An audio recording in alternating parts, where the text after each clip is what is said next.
I want to spend a little bit of time talking about the most important and critical and most powerful, in our view, at the California Endowment, disease in this country, and that is the disease and the condition of childhood trauma. Let me start by way of a story, and the story begins with a young woman named Claudia.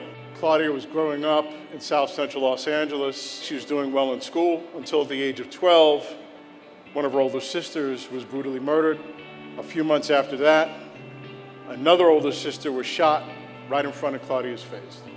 My sister got murdered and then my other sister got shot at, and you know, I was dealing with that at home, and of course I was gonna take that animosity to school.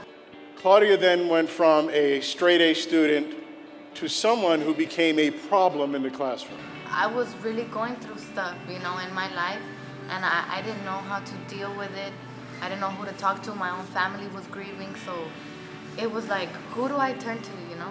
And I was going to school, and the only way that I could feel better was if I got in a confrontation and I would just fight with everyone. She got expelled from school. She went on to lead a very tough life at the age of 14 and 15. After I got pushed out, I got pregnant. I had my daughter, and there could have been so many things to prevent me being out of school. What Claudia's story illustrates is the importance and the power of trauma. Dr. Vince Felitti did an important research study. He wanted to understand the relationship between exposure to repeated doses of childhood trauma and childhood adverse experiences and childhood toxic stress, and the role that that plays in their health. Well, I was really stressed. Sometimes I was stressed because my parents were stressed. There was nothing for me to do or say that would get the help that I needed. Out of my 2 years in high school, never did I meet with a counselor. Never did I meet with a psychologist. And what Dr. Felitti found was that if you had 3 or more of these exposures to childhood trauma, your health got substantially worse, not just as a child, but even as an adult, 20, 30, and 40 years later. Stress can do all kinds of things. You can lose weight, depression. I mean, a lot of depression turns into violence. I mean, that's where I was at.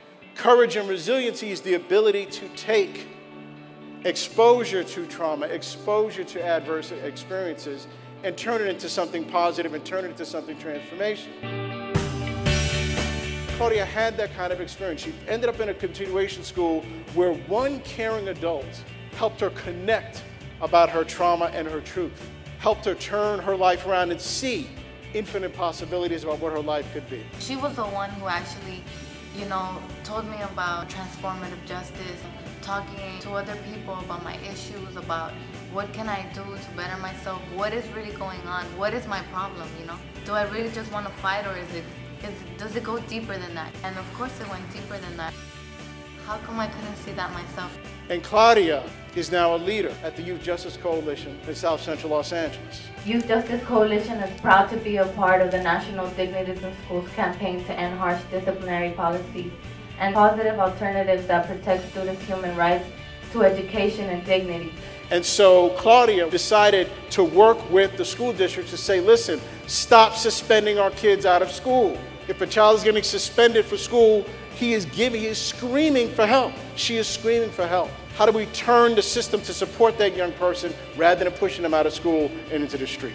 I'm advocating for the youth that are in schools right now and for the following generations to come. And so when my daughter grows up, we don't have to have these rallies. We could have rallies of joy. Those young people, led by the Youth Justice Coalition and Claudia Gomez as a youth organizer, helped change the policies to keep kids in school and reduce the suspension rate by 50% in less than 2 years. School should be the one place where we feel welcome. Caps and gowns, not jail cell phones. Thank you. Who are we?